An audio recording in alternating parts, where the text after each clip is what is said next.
Hi, everybody. I'm Jonathan Thurm, the president of East Hill Synagogue, and it's my pleasure to have next in our lecture series Dr. Richard Joel, who's going to lecture us about campus life, which is a very important topic these days. I have some kids in college, and the challenges are ever increasing.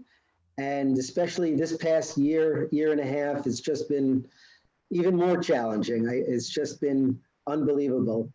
So I really want to thank Yossi Knoll for setting this up for us to have Dr. Joel here with us. And I want to pass it off to our Rabbi Reichman, to make the introductions. Thank you very much.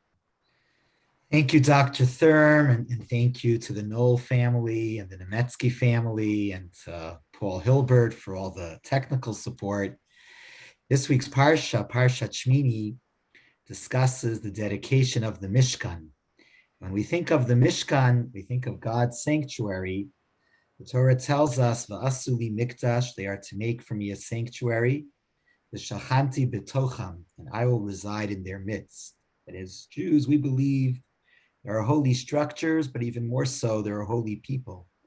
And the building of a sanctuary, a place which will have God's presence, is to then inspire the nation to open their hearts to have God's presence in their midst, within them, within each heart.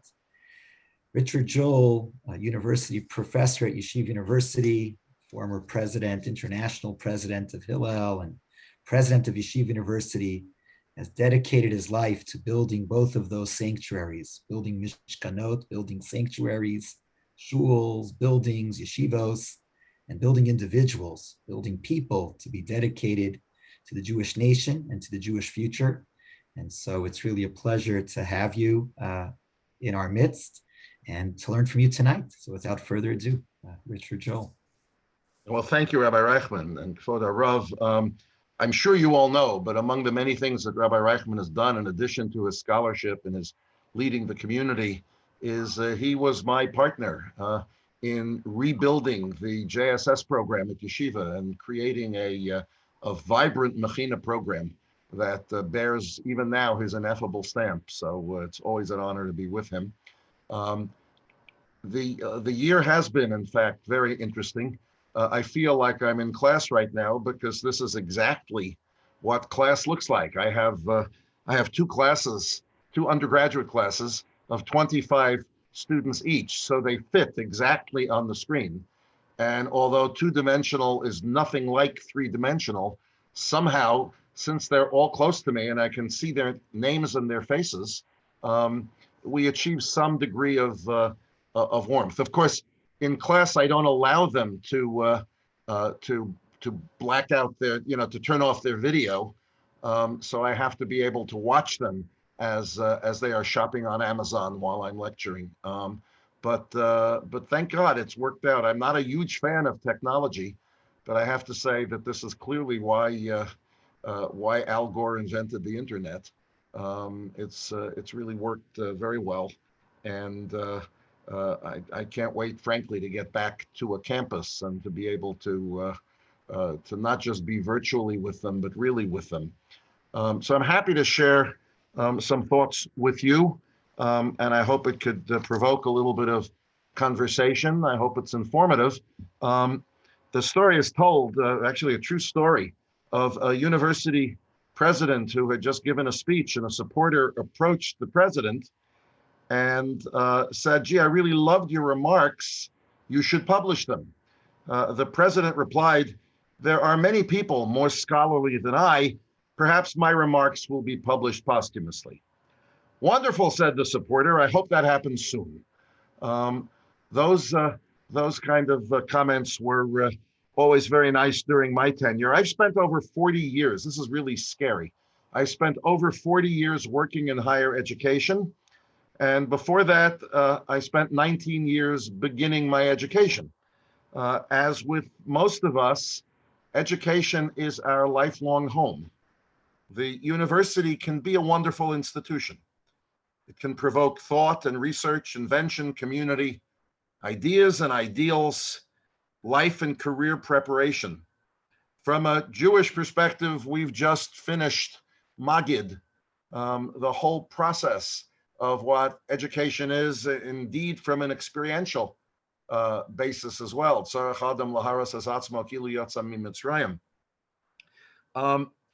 It's always interesting to me that Sefer Bereshit is filled with dreams. It's filled with dreams. And then comes Sefer Shmot, and there are no dreams. And many of the Mefarshim say that Bereshit was there so that people could dream dreams. Yosef was in prison, or actually was in a pit, as long as he was busy dreaming dreams and sharing them. And he got out of the pit when he started caring about other people's dreams. But in some ways, Shemos is about acting on the dreams and building a future. And it always seems to me that the university sits at the fulcrum of those two Sfarim. It's a place where dreams should happen and where students should think about how to make that reality into a reality. And at my investiture, which is now almost 18 years ago, when I became president of Yeshiva, I recited a poem by the late British poet laureate John Masefield, which he wrote shortly after the end of World War II. I'll just share a little bit of it with you. There are few earthly things more beautiful than a university. It's a place where those who hate ignorance may strive to know, where those who perceive truth may strive to make others see, where seekers and learners alike bonded together in the search for knowledge will honor thought in all its finer ways, will welcome thinkers in distress or in exile, will uphold ever the dignity of thought and learning, and will exact standards in these things. There are few earthly things more splendid than a university. In these days of broken frontiers and collapsing values, where every future looks somewhat grim, and the dams are down and the floods are making misery, when every ancient foothold has become something of a quagmire, wherever a university stands, it stands and shines. Wherever it exists, the free minds of men, urged on to full and fair inquiry, may still bring wisdom into human affairs. I think we all yearn for that reality, and I think it's probably informed all of us in our thinking and our acting. And there's much truth in Masefield's vision, but in key ways, I fear that the American university has taken a detour. Whether it's the canary in the mine shaft warning of a direction for society not to travel, or whether it's a reflection of decades of societal turbulence, too often civility is a casualty of campus. Free inquiry is under siege. Free speech is compromised in the name of safe places, and too many campuses are straitjacketed by political correctness and value neutrality, and often the cost of diversity can be polarization. So much the pendulum has swung that most students, or too many students, view the sole purpose of a university as a crash course in career preparation. Campus culture these days, broadly speaking, is much more about individualism than it is about the community. It's much more about casualness in both relationships and even in intimacy. And perhaps most challenging for us, all orthodoxies are under suspicion, not Jewish orthodoxy. The campus is not a place where orthodoxies are valued or in some ways endured, because the campus is a place where people push a reset button. With all of this, our children go to university, and I think they're telling you, and they're correct, that they find a happy place. They are free. They have gone to a university that puts them on a level playing field for competition. They can make new friends, and if they want, they can rebrand themselves. It's a new place with new people.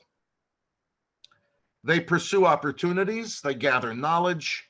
It can be a place for community, civility, exploration, and professional training, but it's a real burden upon the student to search for that.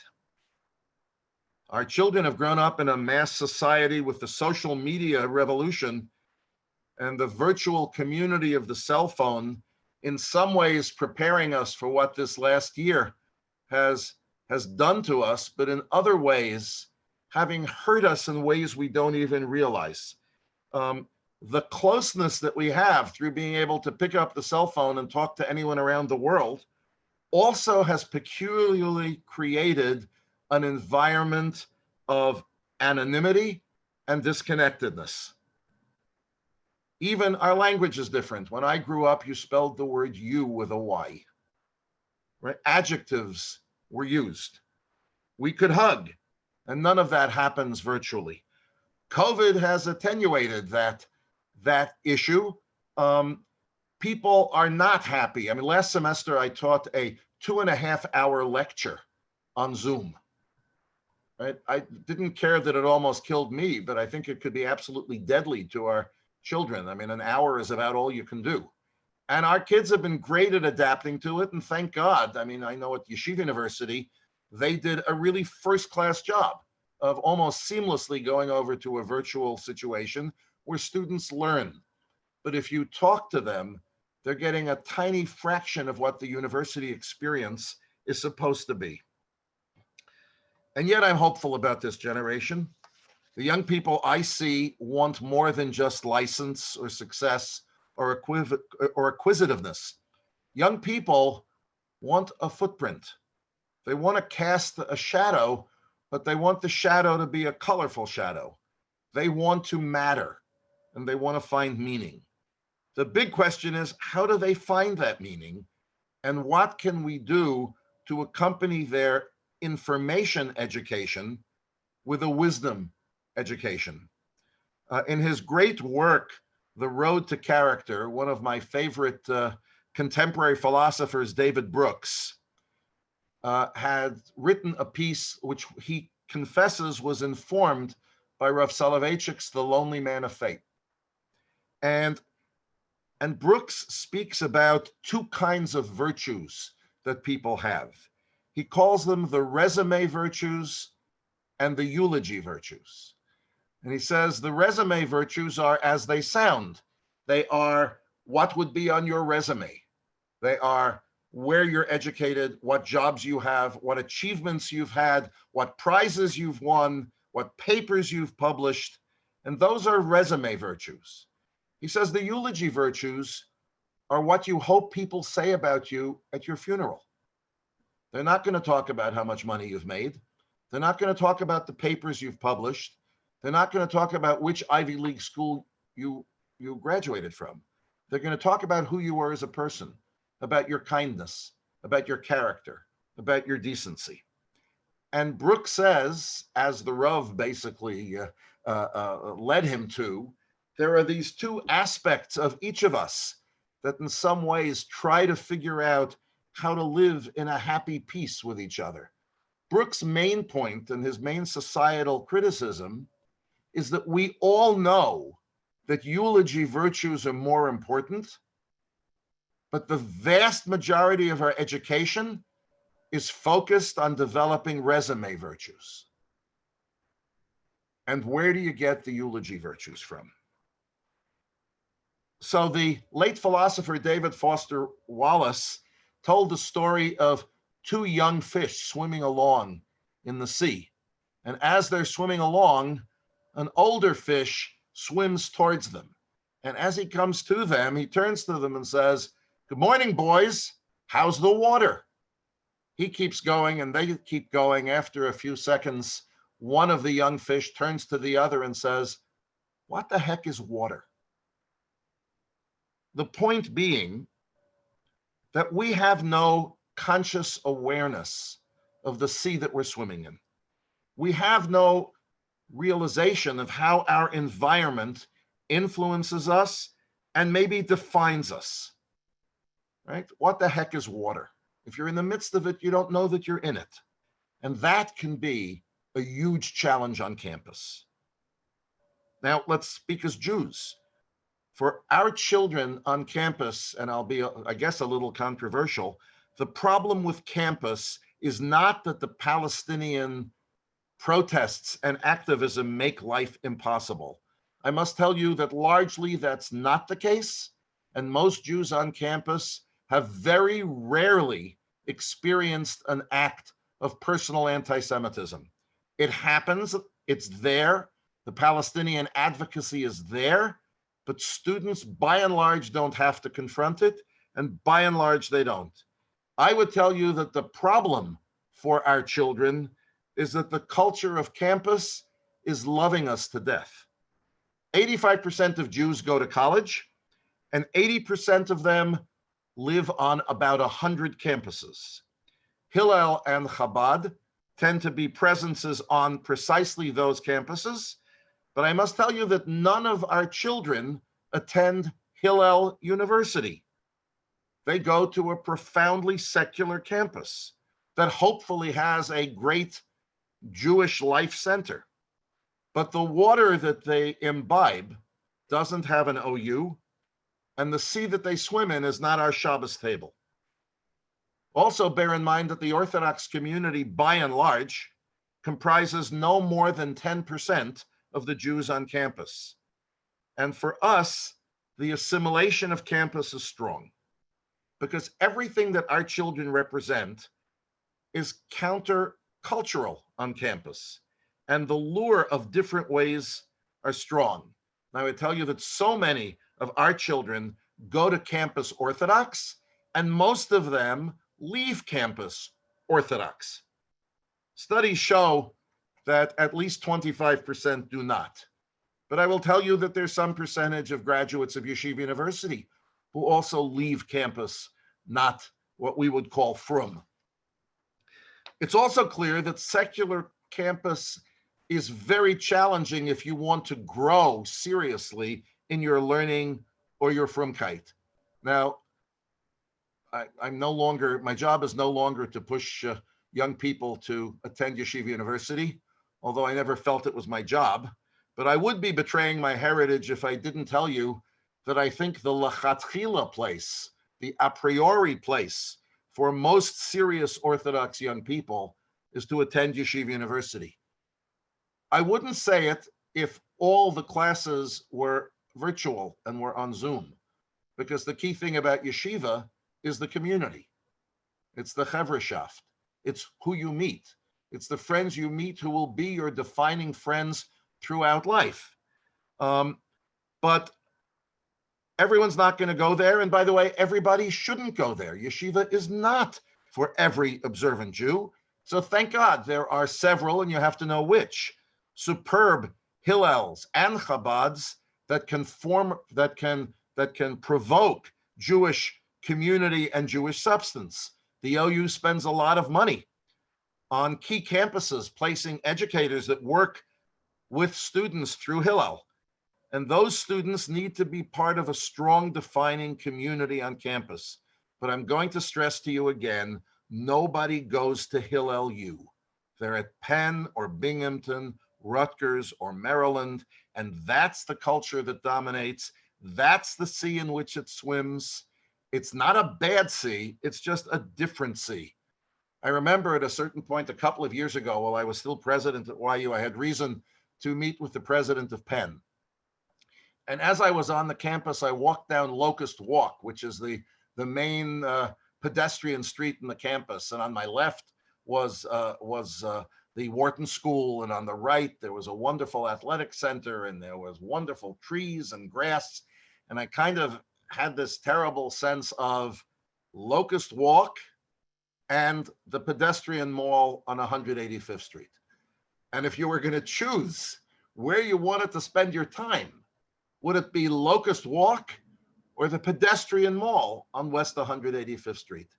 And it came clear to me that the only reason, although I would tell you students get a magnificent education at yeshiva, but the only reason to choose 185th Street is because they want learning and Yiddishkeit to be absolutely at the center of their identity. Now, those who are choosing other places also want that. They just have more of a challenge finding it. 90% of their Jews on campus are not Orthodox. They are an undereducated, under-celebrated, under-inspired group, the culmination of decades of assimilation, and yet they too are our children, and they're our children's future. Creating a community of communities for them, empowering the activists and engaging those who are not active, finding ways to share Yiddishkeit is a key opportunity. And for us, when I put on my Hillel hat, when we were asking ourselves what constituted success, we said if a young person leaves campus after 3 or 4 years and says, you know, this Jewish stuff really matters to me, then we've won. But that requires creating exciting Jewish presences in these communities and competing with all the other campus opportunities. With regard to Israel on campus, it's not a constant provocation, but a provocation it is, because today's issue is that the Palestinian agenda has finally been embraced and incorporated into the, quote, progressive agenda. The Palestinians are not on the outside of the progressive agenda. We are. And in our liberal society, making the case for Israel is complicated. Remember, for most students, history is yesterday. You start talking about the nuance of the problem and the history. You talk about the complexity, you've lost them. You've lost them. And I'll also tell you that most Jewish students don't come to campus, despite what some Jewish leaders think, so they can be soldiers in the Hasbara army of God to fight the Palestinians. That's not why they come. And in most cases, Israel identity, Israel advocacy is not a route to Jewish identity. In some ways, it works in reverse. The campus Jewish issue that we have to confront, even for our children, is their Jewish identity. They are now in a place where being Jewish is an option, not a condition. And why will they exercise that option? I would tell you, in my experience, the best Israel inoculation for our students is Birthright. Not because it gives them a great tour of Israel, but it takes them to the Jews' Disneyland, Israel. They see Israel as the home of their parents. They celebrate it, and they come back loving Israel, but also wanting to identify as a member of a proud people. So ultimately, Jewish is, as David Brooks puts it, countercultural. What we value, community, God, commitment, discipline, nobility, purpose, is much of what the world needs and could want, but runs up against the current culture of me and my desires and a libertinism. So what do we do? For those of us whose children are going to secular colleges, celebrate it, but challenge your child to make a contract with herself or with himself, to decide before they go what's non-negotiable. Kashrut is non-negotiable. Shabbos isn't Friday night and then they wake up and it's Saturday. Shabbos is all that. What books will they be reading? Not who will their friends be, but who will their best friends be? Do they still have a Rav? And who is that? And how do they look forward to coming home? I'm quite serious. When students make a contract with themselves, they put their Jewishness on the front burner. So I'll close with a story about my friend Henry.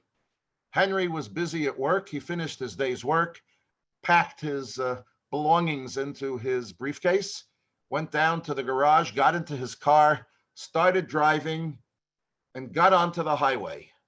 And just as he was on the highway, his cell phone rang. And it was his wife. And she was in a panic. She said, Henry, you have to be careful. There's a guy driving his car in the wrong direction on the highway. Be careful. Henry says, one guy, you've got to be kidding. There are hundreds of them. I usually have to count till 2 until you get that. Sometimes we can be going against the traffic, but we're going in the right direction. Sometimes we need to create our own estuaries in the waters of America. We have to have ways, find us alternative routes against the traffic that gets us to our destination. And is often the case with Waze. When Waze is sending you in different ways, you look behind you and you see lots of cars follow you there too. So they and our children can get to the right place, gain wisdom from their education, gain a path, but remember always who they are. Thank you. I'm ready for your questions or attacks. All right. We do have a question. And if anyone has a question, they could raise their hand and they can ask it themselves or send it to myself or the rabbi in the chat, and we'll be happy to pass it on. So we have a question. When visiting schools, what should you look for in terms of Orthodox Jewish support, especially when you're visiting a school with a smaller Jewish community? I think it's a great question. I will tell you that when visiting schools, you should first do your homework before you visit the schools. I would strongly recommend that you call the Hillel director. If the campus has a Chabad, you speak to the Chabad director. If the campus has a JLIC, which is the learning program of the OU, which is on about 20 campuses, speak to them. I mean, it's always a mistake. We had a big problem years ago with the gap year in Israel, where if some of you remember, we had a flipping out phenomenon. Kids would go to Israel and they'd come back and you wouldn't recognize them and they wouldn't eat in your house. And when I would get involved and start questioning the parents, I said, have you spoken to the Rabbeim? And they said, can we do that? I said, yeah, you do that and I'll do that. And there was really a change in the schools because they realized they were in partnership. It's the same thing with the campus community. Get to know the people, ask the hard questions. There are some small campus communities that don't have a lot of Jews and don't have certainly a lot of Orthodox Jews, but still can provide a very special environment for that special kid. I'll give you an example. Princeton, I don't think has among its 4 years of students, I don't think it has more than 40 Orthodox students. And yet those Orthodox students, at least as I remember, were strongly supported by the Center for Jewish Life that we built at Princeton. Some of them were involved in the Chabad. And the education of Princeton being primarily an undergraduate community and a high quality community, if you are a rugged individualist, you can manage. You can go to a place that has, by the way, it also helps if the community that your student is in on that campus is in a community that has an Orthodox community. Right? You go to Binghamton, you might have a great Chabad and a fine Hillel. In Binghamton, there ain't nothing. And it's very dependent on who the class of that year is. You know, if you go to and by the way, there's also the problem sometimes of going to a campus where the Orthodox are so strong, they think they're the only ones there. And they breed resentment from the other students, and they are perhaps learning the wrong lessons. Occasionally, there is a sense of our children going to campus with a sense of entitlement, that everybody in the Jewish community has to do whatever they want to meet their standards. And that's not a good lesson, and it's not a good happenstance. But I do think there are places, there are more than a few places where Orthodox life can thrive. But don't be surprised if you go to Penn State and your kid loves it and they really like going to the football stadium on Saturday to see the team play. Don't be surprised if the kid is either lonely or leaves everything else behind because there's nothing there for them.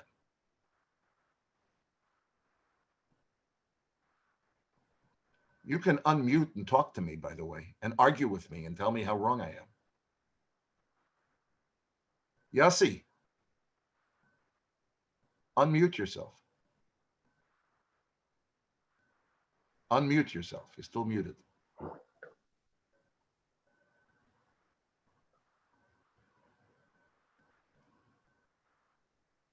I'm good. That's You hear me? better. Okay. First, it's a pleasure to hear you again. We got to Esther. It's been a desperate year, huh? Yeah. I just have a question. I'm not going to go back to your time in Hillel, but from when you became president of Yeshiva University till now, have you seen a change in the makeup of the students, what they want to do, what they want to become, what they're looking for? Well, I have actually, and it's not what you might think. Certainly the pressure on the students is profoundly there about what kind of job are you going to get. At Yeshiva, for example, so many more students are now taking a business program at Cy Sims. But I would also tell you that Cy Sims has become an extraordinarily wonderful school with much emphasis on entrepreneurship and on the individual mattering and on career development. But at the same time, the dean at Cy Sims does a lot of encouraging of students to take liberal arts courses as well. So on the one hand, our students have a tremendous pressure to go out and make a living, sometimes a bigger pressure to make a living than there is to build a life. But this generation of students, as opposed to the millennials, are much more interested in community. They're much more interested, as I said, in how they can make a difference. They're concerned about how they can make it better. I find a tremendous interest. I mean, my class on leadership is basically given to business students. And I talk to them about David Brooks. And I find that they're very concerned about business ethics. They're very concerned about achieving balance in their lives. I'm very hopeful of this generation. How's that, Yossi? That's good. To the point. Sometimes I try. Hey, Anybody want to speak about my son who's a Maccabite? Or my other son? I mean, I'm a great failure. I'm a lawyer. We had 6 children, not a single lawyer in the bunch. One rabbi, one Allah, 3 educators, 1 psychologist, and my baby is an engineer, which means I have no idea what she does. she's probably doing it right. They all are, thank God. Thank God. Another question is, if you wanted to challenge the Palestinian narrative, what's the best way to do it? Well, that changes from place to place and from time to time. But I tell you what I don't think is. Having a counter demonstration is not the way to do it. The best way to do it is to build alliances, with the local Jewish community, the Federation, the ADL usually, and certainly AIPAC, have resources that you can use.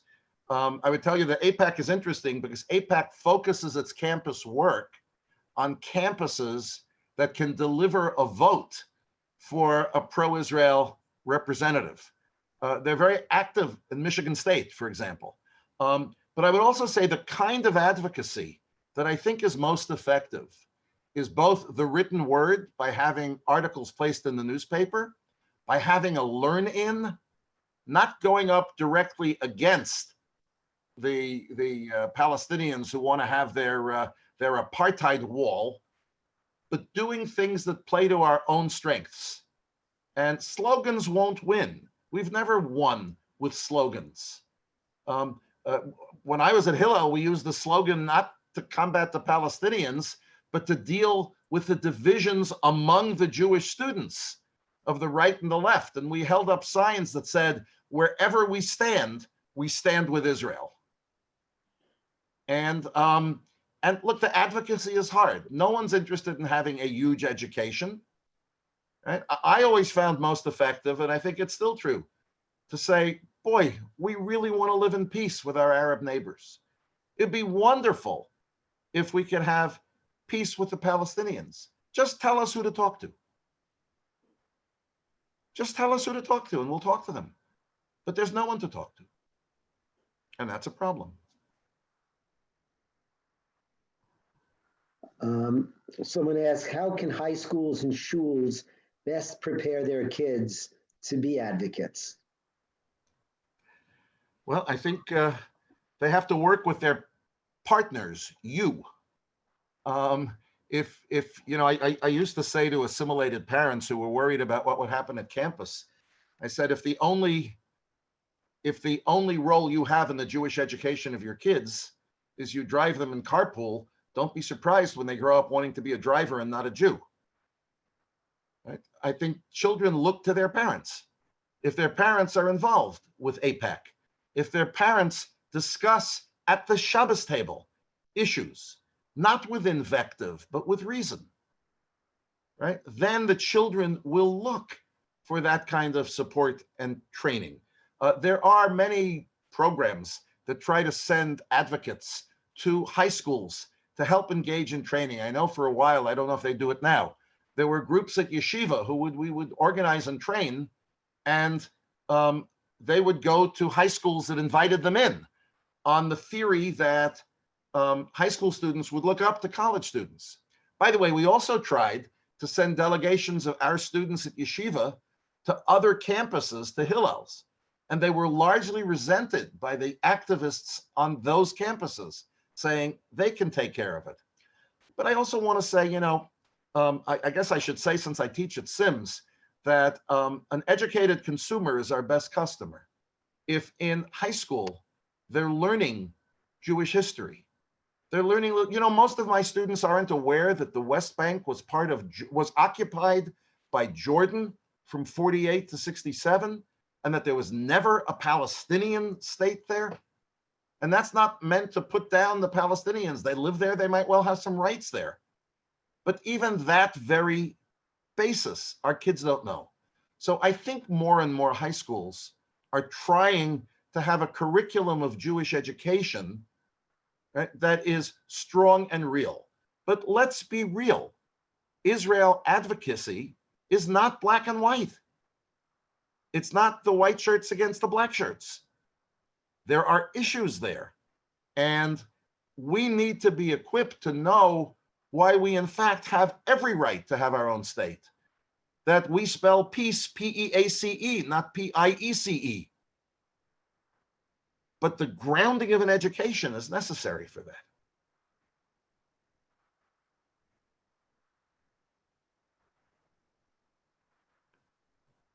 Still searching for other questions, Jonathan? I mean, I have kids on campus, and nobody wants to become the example, if they disagree with a professor or something. I'm torn myself what to say. Should you stick up for yourself, or should you just tell them what they want to hear, get through the course, move on to the graduate school? I mean, what's the right answer? I always struggle with that. Where to take that? Here I actually have a strong opinion. I have had strong views on the 45th president of the United States.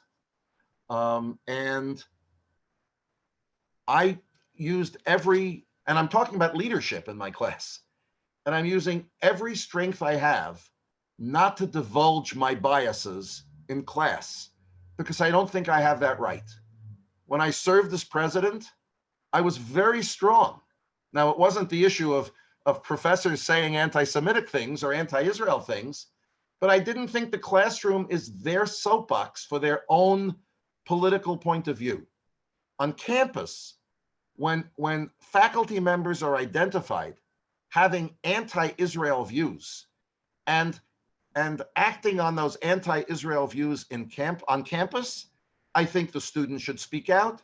I think the campus Jewish community should speak out. I think the ADL should get involved. I think it's an abuse of the academy. And if you hear of that, I think you should encourage your students not to go alone against the professor, but to make sure it's known. Look, and that's very damaging when you have a professor like that, particularly when she or he is a popular professor. But I don't think that's the major influences that our students get on campus. It's all the noise. And by the way, it's not necessarily helped by when we send right-wing speakers into campus to rev up the noise the other way. It levels the playing field, not necessarily in a good way. And that's just my opinion, of course.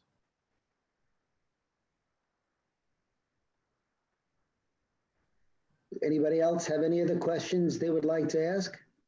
we're coming close to our time together. If anyone has any questions, please just unmute yourself. If anybody has a comment. Let me also offer that if in fact any of you have any particular issues and I can be of help in any way, I'm at rjoel.yu.edu. And I'd be happy to talk to you. My campus experience is about 18 years old, although I keep up with a lot of my colleagues who are currently at Hillel. And I think I still am pretty much aware of Yeshiva University. But these are hard issues, and it's very important. These are the friends they're going to keep for life. Amazing. Well, we really appreciate your comments tonight, Dr. Joel. It was enlightening, and it's actually gives us a little chizuk to hear what you're talking about. And our kids are going to be okay. They'll be fine. If we get through this year, it's been really challenging. Because I find also that a lot of them were home for the past 7-8 months, and there's a certain amount of growing up and maturity that happens when they're away from home. That's correct. And there's been a very big social impact on these kids. I don't know how they're going to meet other kids, their spouses, future spouses. That happens in college. Relationships have been thwarted and trounced on. What's going to happen? Listen, the largest place where where Orthodox Jewish women meet Orthodox Jewish men is Yeshiva University. And that hasn't been happening. Even our classes now I have a boys class and I have a girls class. I have a men's class and I have a women's class. I will also tell you, I've spent a really serious amount of time doing one-on-one counseling with students who are really buckling under the weight of a virtual existence. I'll also tell you at Yeshiva, the counseling offices are contacting professors to say, please try to notice, even on Zoom, who might be having a hard time and let us know. So I suspect if Yeshiva does this, there are a lot of other schools that do it as well. But everyone is yearning just to be back to a situation of normalcy. And I think, Jonathan, you said the most important thing. It's where you meet your most consequential friends. And if you're doing it in an environment where your character and where your principles are encouraged, then the sky's the limit. So thank you very much. It really is a pleasure spending time with you. And do you have some way to wake the people whose videos are off? Well, I got a lot out of it. Well, thank you. Okay. It's a pleasure. I hope we'll see you live somewhere. Go to Cedar Market. Sometimes we go there. Thank you. God bless everybody. Thank you all. Thank you, Professor Joel. It's really a pleasure hearing and learning from you. And I think for all of us, on the one hand, this has been a challenging year, but it's also been a year where we've learned new strengths about ourselves and about our community. And God willing, we'll be taking those strengths in future years to continue to see the Jewish future get stronger and brighter. Thank you. I don't want to keep talking, but something just came to my mind. There are major consequences of this year in terms of how students view society and how they view privacy and how they view communication. If you go onto TED Talks and go to a TED Talk by a psychologist named Sherry Turkle, Turkle, and the name of the TED Talk is Alone Together. It's a really important 19-minute talk that talks about the consequences of not the corona crisis, but of the iPhone and the streaming and the texting crisis. That it's not all bad news, but it's things that we have to be aware of. So thank you very much. I'm done. Thank you. Thank you so much. Thank you. Thank you. Thank you. Have a great night. Thanks to all Yeah, coming. Shikoff. Thank you. you.